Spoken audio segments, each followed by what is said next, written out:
Welcome to Evansville Podcast. My name is Jason Burton. Thanks for listening. Please follow the show on Twitter at EvansvillePod or go to Facebook and like us there at facebook.com/Evansville Podcast.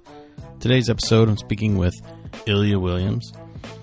He is opening up a new restaurant on the east side over by Lowe's, near where White Castle is, if you're familiar. It's called Spice Cafe, and it's unique style of food to the area. Illya is offering it's a Caribbean slash Southern slash Creole type food, which sounds amazing. And we get into how he came upon this style and a little bit of his background in the IT world here in Evansville, as well as some of his martial arts background, which is an interesting story on kind of who he's linked to. You've probably heard of some of the names, so I thought that was pretty interesting.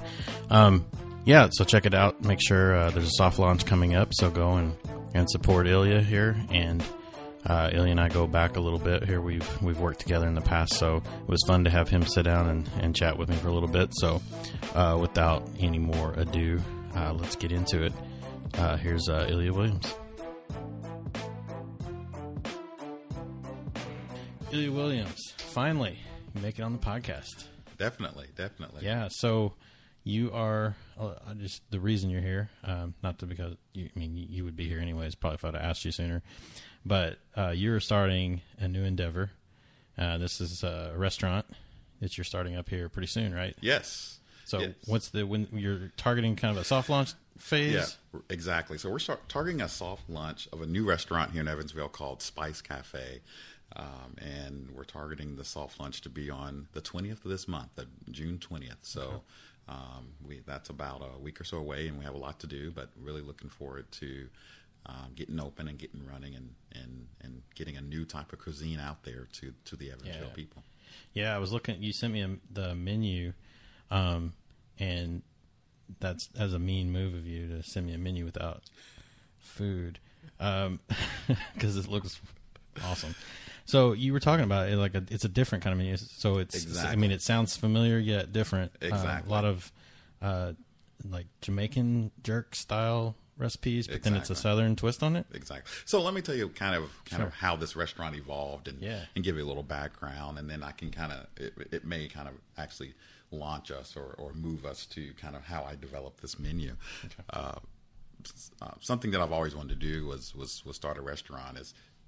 Jason and I, we know each other from our IT or technical backgrounds, and that's pretty much the majority of my career. I've been kind of a tech geek or technical manager, if you will.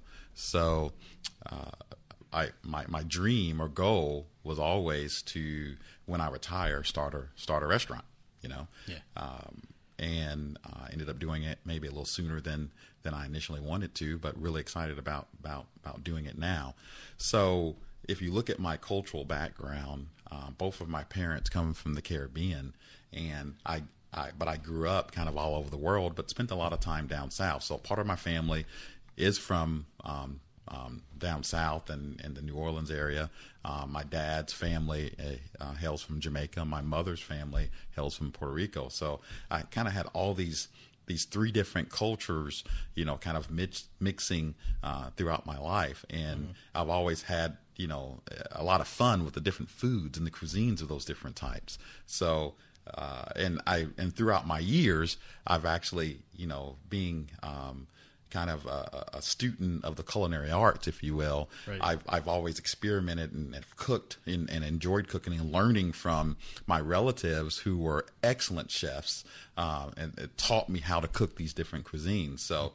So my goal of this menu of this restaurant was to bring these three cultures that really represent me together into a restaurant. And what's unique about it is that it's something that you can't get here in Evansville. I have menu dishes and items on my menu that you can't find anywhere else other than my menu. So we're really looking forward to bringing something new, something fresh to the Evansville community. Yeah, I will say, I'm just looking at the lunch entrees, and the Cuban garlic chicken sounds very good. Right. And the last couple of weeks, and I apologize, I probably should have invited you over, but No, it's the restaurant. And we've been doing a lot of sampling. I've been cooking a lot of different things, and I cooked the Cuban garlic chicken about a couple days ago, and it turned out really, really good. So really looking forward to and it's kind of interesting you brought that dish up because it's a dish that it's on the fence. We're kind of doing some menu engineering right now. Yeah. And that dish is on the fence. Not that we'll pull it from the menu, but I'm thinking maybe I'll just have it offered only at dinner versus doing it at lunch. Sure.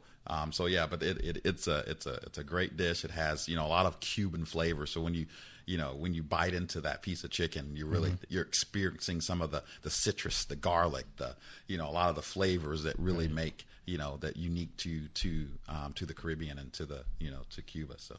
Yeah, and also you mentioned, or on here it says Southern tea. Now I want to clarify because I had a recent guest that was like that was one thing he was missing because he's from the South, and he said that there's just not enough Southern tea, I guess, up here. Yeah, when you say Southern tea, you mean Southern tea, right? So Southern tea is typically tea that's a little bit more sweeter because down south we like our tea. So so Southern tea. What happens when you go up north? Tea has become kind of fused with other things, and there's a lot of health conscious people that unsweet tea is almost a staple in a lot of places the further north you go, but tea is almost a religion down south. Yes. When I was a kid, they used to brew sun tea. The tea would brew outside, but Southern tea is really in my interpretation of Southern tea is good old fashioned black tea that has kind of it's on the sweetness side.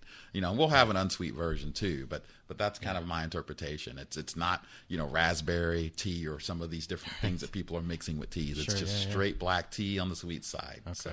So maybe with a dash of lemon, but yeah, he'll be pumped. Yeah. I'll definitely let him know about this. So you're going to be on the east side. Yes. Okay. It's over by near where White Castle is. Yes. So Ridders used to be. Is that where? Yes, it's over where the space that we were originally the space that we're in was originally a Ritter's frozen custard. So if you're familiar with the east side and where White Castle is, we're on the opposite end of White Castle. So White Castle's one anchor of the little strip mall, and we're the other anchor. Okay. So right there in front of Lowe's. Exactly. Gotcha. Right there in front of Lowe's. Very close to the expressway, right off of Morgan. Yeah, so it's good spot then. Easy access. Exactly. Yeah, you get all those people heading up to Bloomington to a little quick hit before they go. Quick hit before you go back to college. Yeah, definitely. There you go. So you kind of mentioned about the IT side of it, and that's why we know each other. Is IT what brought you to Evansville? Because you're not from here originally, right? No, I'm not from here. I moved here from the Chicagoland area.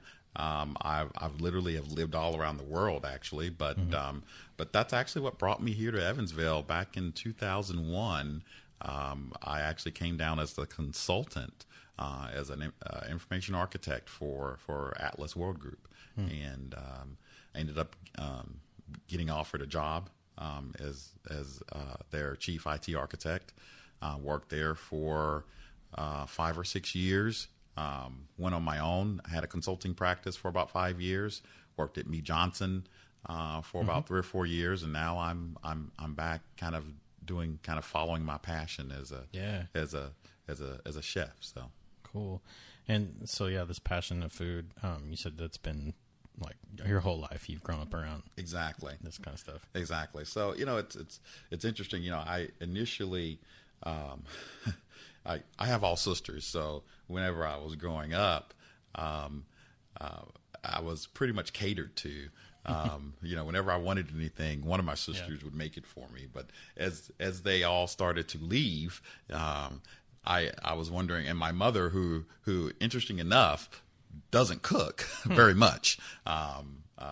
She said, "Well, I guess it's about time you learn." So I was lucky. I spent the summer. I believe I was somewhere 9 or 10 years old. I spent the summer with my grandfather in Chicago, and who was an excellent chef, and he actually started teaching me how to cook, and so I would help him and and really picked up and learned a lot of the dishes that he used to make. Interesting enough, my grandfather, he was the assistant postmaster general in Chicago for many years, and there was actually in the original post office building in Chicago, there was a pretty significant sized kitchen, and he would actually be down there cooking for people would be wanting, when is John Varnado going to be making, and so he made all kinds of dishes, a lot of Southern, what you would consider soul food type dishes. And so I kind of was his apprentice growing up, and he taught me a lot, and kind of imparted a lot of these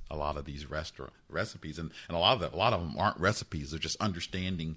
It's really balancing flavors, and really understanding, the differences of flavors, and how to balance, sweet and salty and those type of things.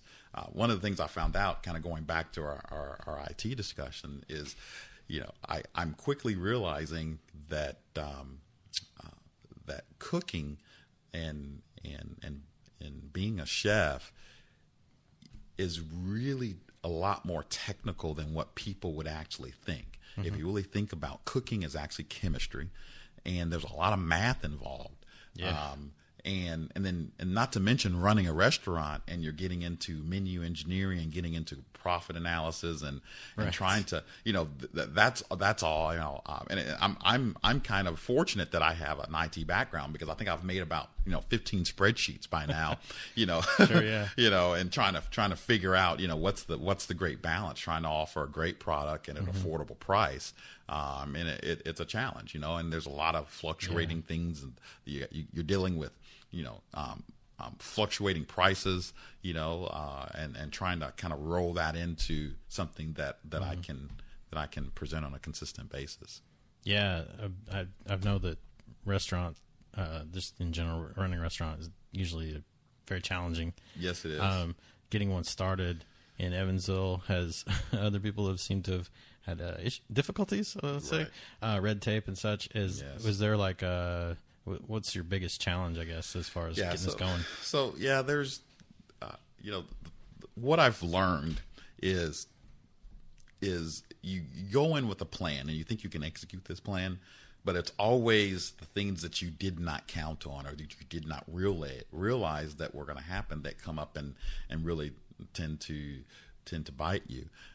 So there's a process you have to go through with the city. And a big issue now is grease or unsoluble fatty products going into the water system. And so so there's not only a national crackdown on this, it's also local here. So a lot of the regulations and rules have changed on how restaurants can operate, what type of grease trap they have to have, and is that grease trap properly sized for the establishment. And actually, the Evansville Water and Sewer Department, they actually want to look at your menu and see, what are you cooking to see, really? Are you frying a lot of stuff? Well, that's going to make a decision. And so one of the things that we didn't realize that we're having to get done is, we have to you're required to have a mop sink. Well, our mop sink does not hook into our grease trap, and so we actually have to, and there's no way for us to do it without tearing up our back floor and running pipe underneath. So we're actually going to have to get a separate grease trap just for our mop sink. And you may think that's kind of strange, and I did too.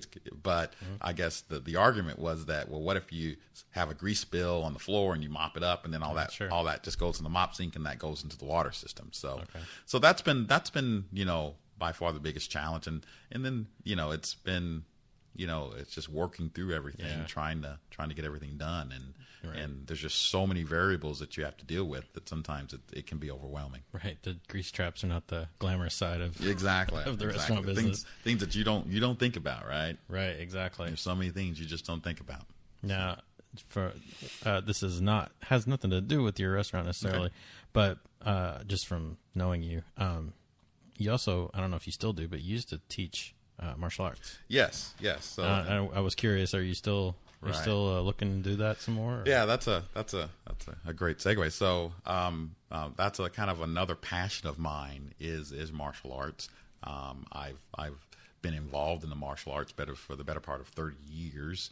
I thought you were only 32. Yeah. No? Okay. Yeah. I'm only 32. Right. I started when I was 2. Okay. Prodigy. Got it. I'm a Perfect. prodigy. Got it. Yeah. So, but no, really, for the better part of about 30 years, I think I started when I was actually 8 years old, and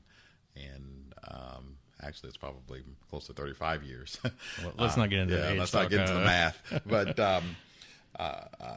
But I hold several different black belts in different styles. I hold a master's ranking in a style. I've actually developing a style. I'm associated with Chunjito International and Robert Cuttrell. He's a grandmaster here, has a school here, and it has an international influence, and actually have shared my style with him that I'm creating.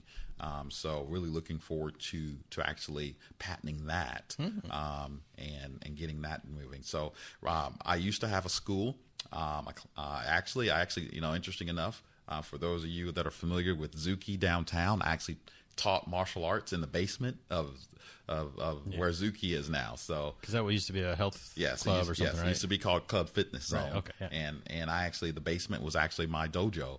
I had several different training rooms down there that I taught martial arts in.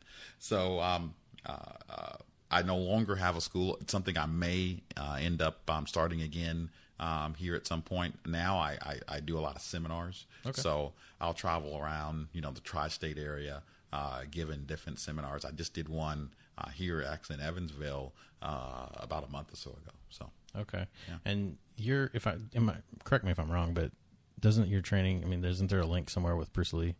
Yes. So if you look at my lineage, if you will, I'm actually a black belt, or the equivalent of a black belt, in 3 different styles. One of those styles is a non-traditional form of Wing Chun Kung Fu. So in Kung Fu, in traditional Kung Fu, there aren't really belts. Some styles have sasses, but once you become, if you will, a black belt or an instructor, you get bestowed the rank of Shifu. Okay, so I'm a Shifu in Wing Chun Kung Fu. My Shifu was Jesse Glover. So Jesse Glover actually personally taught me and actually bestowed the rank of Shifu on me. He passed away about 5 years ago. He was Bruce Lee's first student.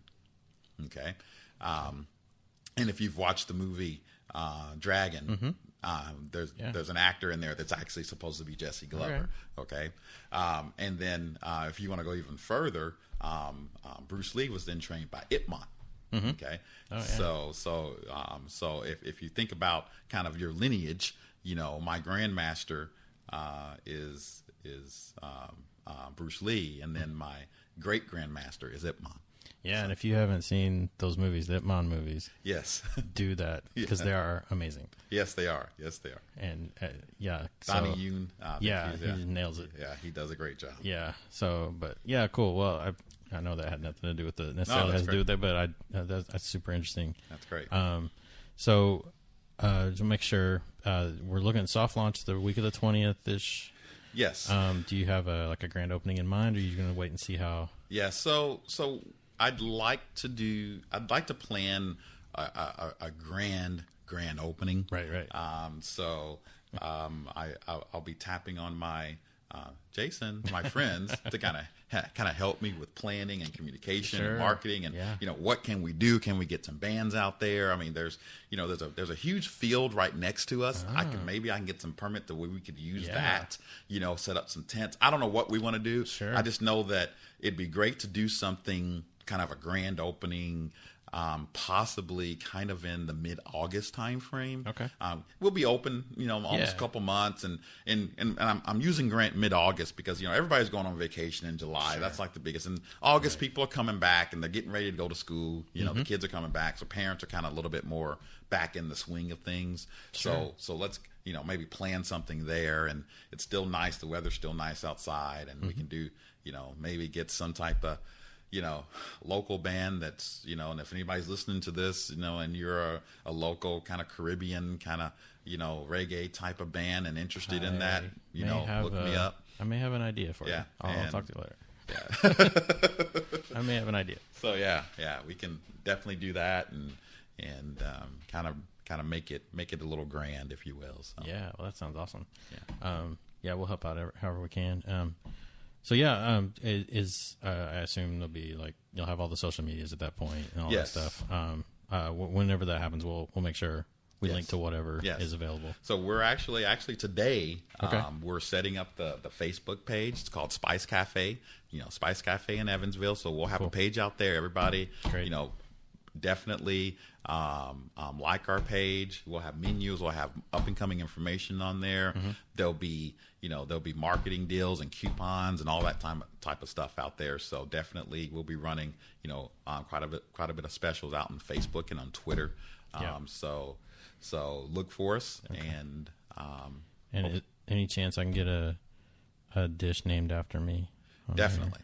Definitely. What do you tell me? Okay. You tell me. Let me try. First. We'll call it the Burton. And, wow. I don't know. See, I want people to buy this for you, so I think you need to maybe stay away from that. Well, cool. Well, I appreciate your time coming over here and talking. I can't wait to try the food, so I'm very excited. All right, and thanks for having me on. I really appreciate the time. Anytime, and thanks for not bringing Mulherrin with you. So. He's actually out in the car, so... Okay. Well, hopefully you cracked a window. It's pretty hot out there today. Thanks. Thanks, Illya, for coming on the show. Like I said, go to the show notes page, go to evansvillepodcast.com, and look at this episode. You'll find a link to the Facebook page. There's also a sample menu up, not necessarily the final menu, so don't claim I'm saying there are certain things available, but it's kind of a menu that will show you what's the offerings will look like. So check that out.